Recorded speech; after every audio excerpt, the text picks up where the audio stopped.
Good morning. I made this video just a minute ago, and then I realized I didn't have it turned on. So this is the second try on this. Anyway, yesterday, and I'm not, I'm gonna say it is anyway. Yesterday, tall enough, I made my salad dressings, and I used up all my vinegar that I had, my flavored vinegars, or the extracted. And so I have to make some more this morning. It takes about 4 weeks. So I came out, and I hope the lavender is showing up. I hope the sun isn't fading it out, but it's very beautiful color of lavender. And this lavender over here hasn't started blooming. It's a different kind. I think this is the more traditional that we see used for medicinal purposes, but that also is a good one. And I should look it up, find out, and I bought both plants from Mountain Growers Organic Plants, and I really like what they produce, the plants they have. So that's what I did, and I also picked some calendula.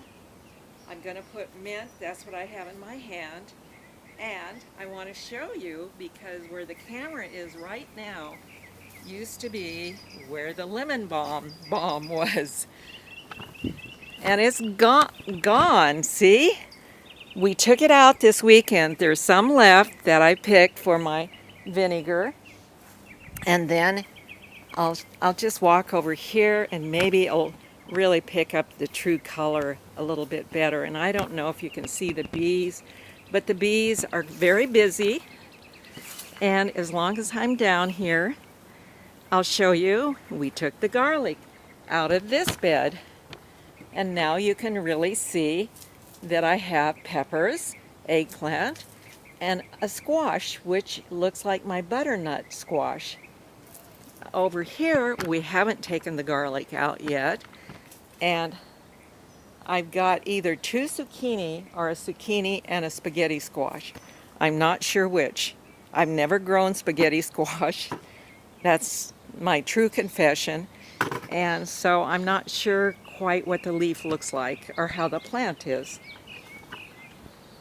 If it's a vine or more bush type. So we're going to go back in and make vinegar. And I know I've done that before on a video, but it will be fun to do again, and I certainly need it. And this is my zucchini here. Okay, in we go. I hope Tom is working on a repair project around our door. I hope I can still get in.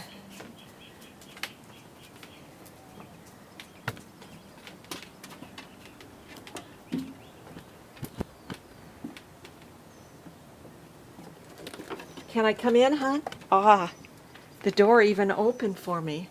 Hello. Well, hi there. So, Are you out having fun? yes, I am. Oh, good. Yes. Okay, thank you, honey. I'm having fun too, I know. but not very much. But it'll be nice when it's done.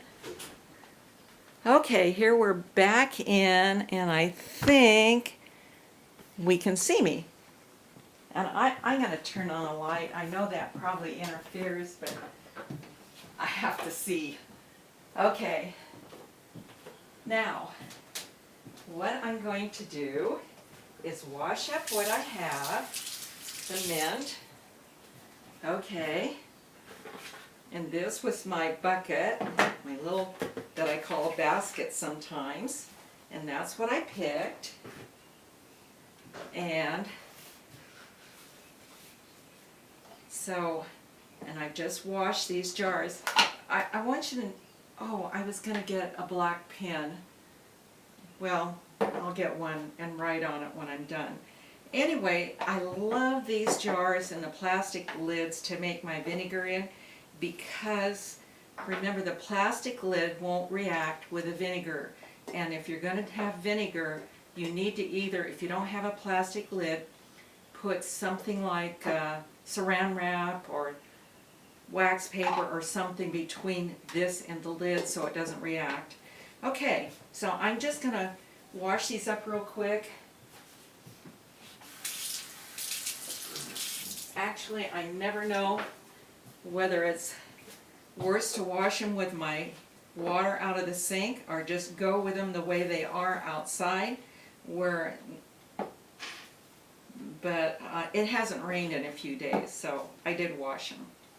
Okay, now I'm going to put calendula in it, and I'm going to pull them off of the flour because you don't want the whole thing in there. Oops. Okay.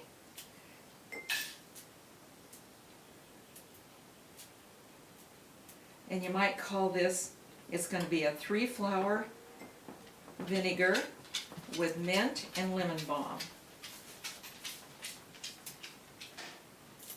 And there we go. Okay, and this is the mint we're putting in. I have a chocolate mint, and I think this is just peppermint in it. This is a peppermint, yeah, that I'm putting in now. And yesterday when you saw me make the oils, later on okay, it's 2 days ago that I made the oil, even though you're seeing it back to back. But after I made the oil, this is lemon balm now. After I made the oils, the next day I cooked my chicken, roasted my chicken. Actually, we do a half chicken, and I marinated it in that salad dressing with a lavender, just like I'm doing right now, and it was so good. Okay, I'm going to strip my lavender now and put in.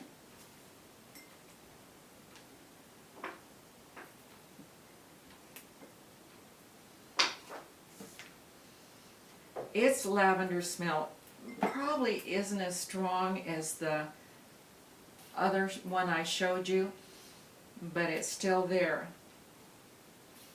And I just love the color of it. And evidently the bees really like it. My feverfew outside is bitter, so I won't be making, oh, I've got a few more of these. I won't be making any vinegar out of that one. Okay.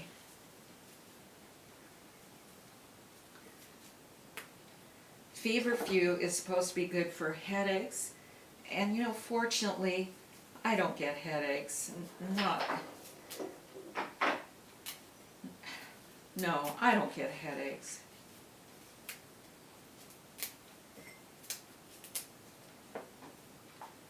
Oh, we're filling up my little jar, and this rose I want to put in it too. Oh, and we still have a lavender. There.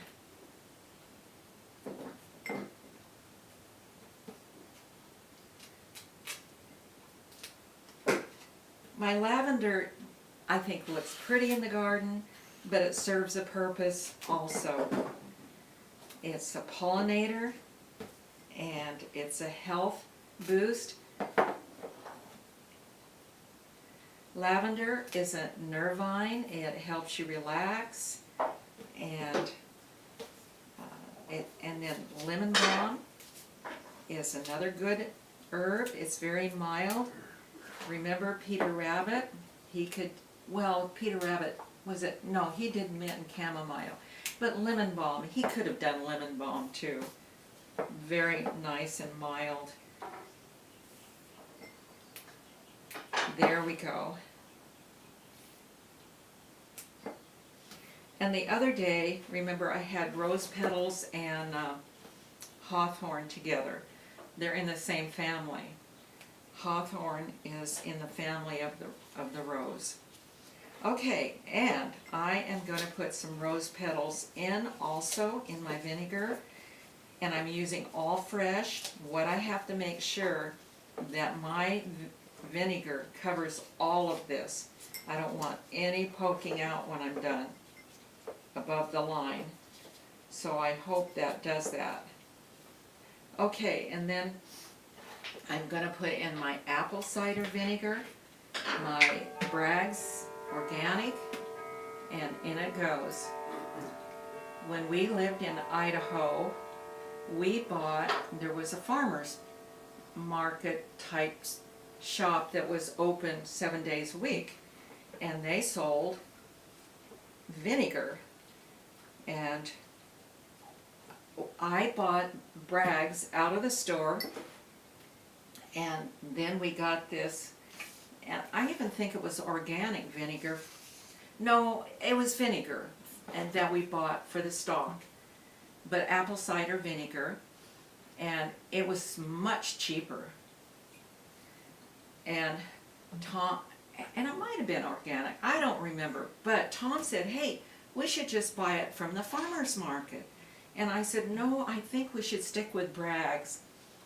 And one time then we went to buy more stock vinegar, and they were out. And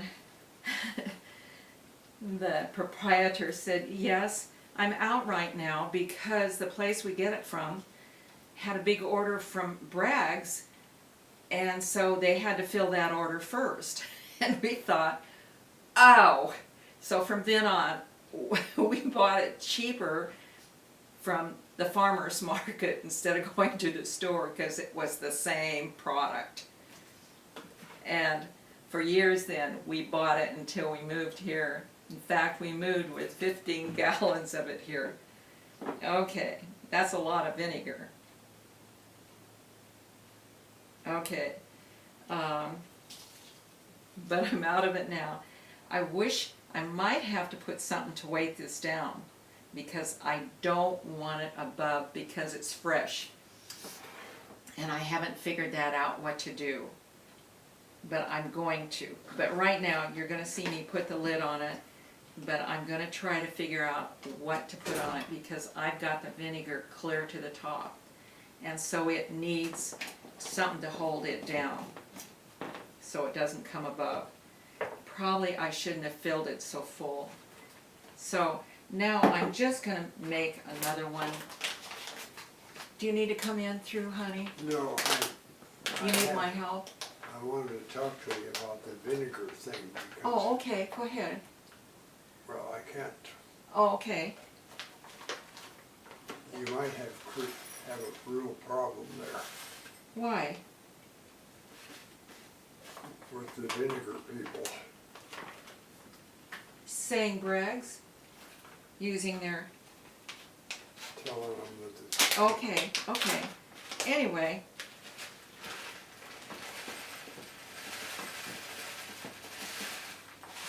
Tom's worried about maybe I overstepped, but I didn't say where it was or who it was or...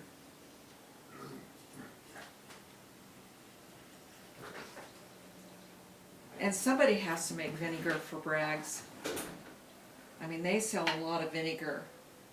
And so they have people all over making their vinegar, and it's to their specifications.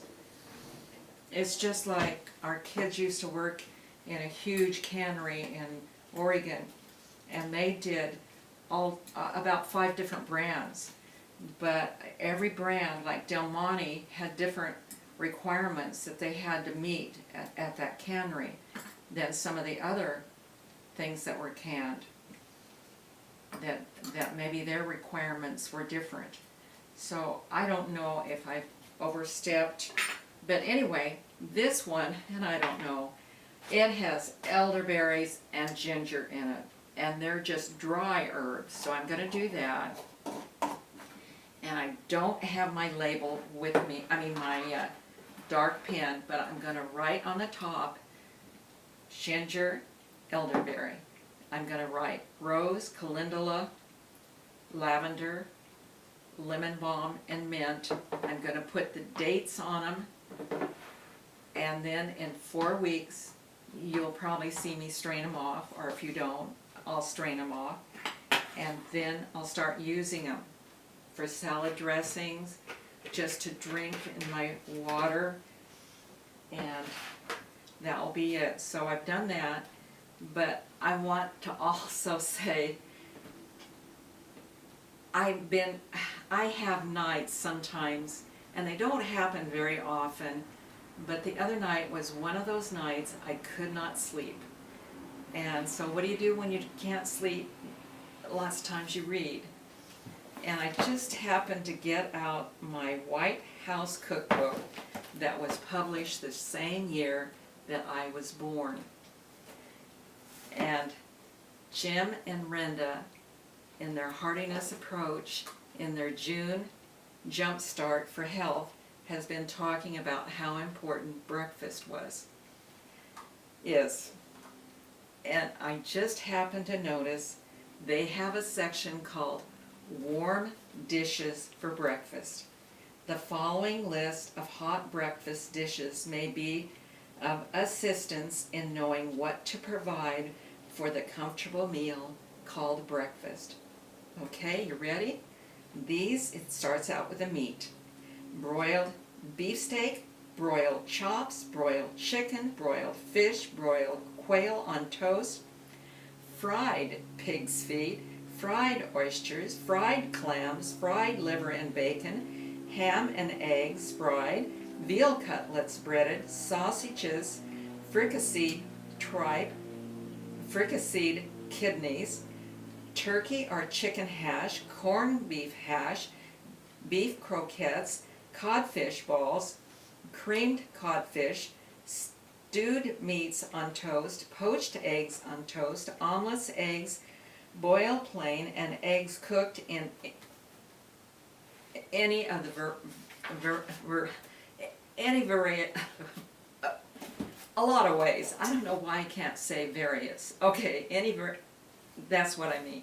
Okay, potatoes in any modes of cooking. Also stewed tomatoes, raw radishes, tomatoes sliced raw, watercress, lettuce. To be included with breakfast dishes, all cereals such as oatmeal, mush, cracked wheat, hominy, or cornmeal mush, and the uncooked prepared cereals. These with, milk and all that. Okay, the cooked mushes can be molded, sliced, and fried and served with syrup, with maple syrup. Then there's all sorts of varieties of bread can be selected in form of rolls, fritters, muffins, waffles, corn cakes, griddle cakes, etc. And always serve fruit, fresh or stewed for breakfast. And always have a vase of choice flowers on the breakfast table. Isn't that sweet? I mean, the flowers. But can you imagine eating all of that? And that was in 1937. It came out the year I was born. I was born in 36, but this came out the next year. So it was published in, I think it said 37, but I had just been born in 36. So still, the book is 61 years old. And I can remember as a young child, my mother talking about cancer, that it was an old age disease, that we didn't need to worry about cancer because it was just something that happened when you got old, my age or something, that things just didn't go right in the body, and then there was a chance for cancer. Not so today, is it? But we don't eat like that. Actually, when I grew up, I can remember, it wasn't until 1950 in there that they changed the wheat. So I can remember eating cold cereal. What I really loved was shredded wheat. And I don't think you can even remember this, most of you. Maybe a few of you can. It came in a rectangle box, no the biscuits weren't wrapped individually, they were just put in that box, and there was a thin cardboard between them, and that thin cardboard was full of all sorts of interesting facts and games and stuff you could read while you ate your cereal. And that's where I probably learned that the elephant is the only animal with 4 knees. So little facts like that. And of course your decoded, no, your coded, whatever, the magic ring, you know, that had the code to it. And so I can remember before I would leave school, I would always put one of those on to soak and put it in the refrigerator, so when I came home from school, I'd have a nice soggy biscuit of shredded wheat with our cow's milk on it that was whole and had cream in it, and that was my afternoon treat. Well, I probably haven't seen coal cereal much since then, because shredded wheat is not what it used to be, nor graham crackers, any of that stuff, because the wheat has changed and our day and age has changed. Oh, one last thing about this cookbook. They start mentioning refined oils. They said, oh, it's going to be, they didn't use the word blessing, but that was the gist of it, how easy it was going to be for the housewife.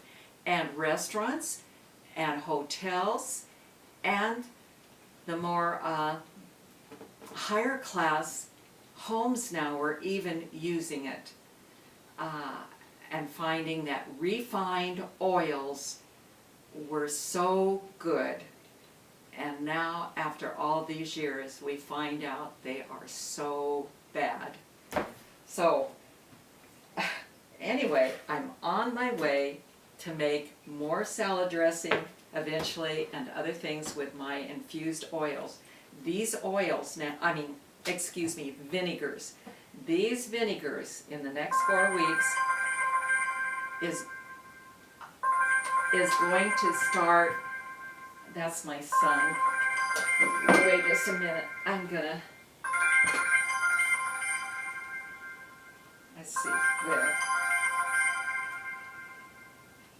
I don't know if I can turn him off. Reject call with a message. I don't know. It's gonna ring. I'm gonna call him back. So forgive the phone.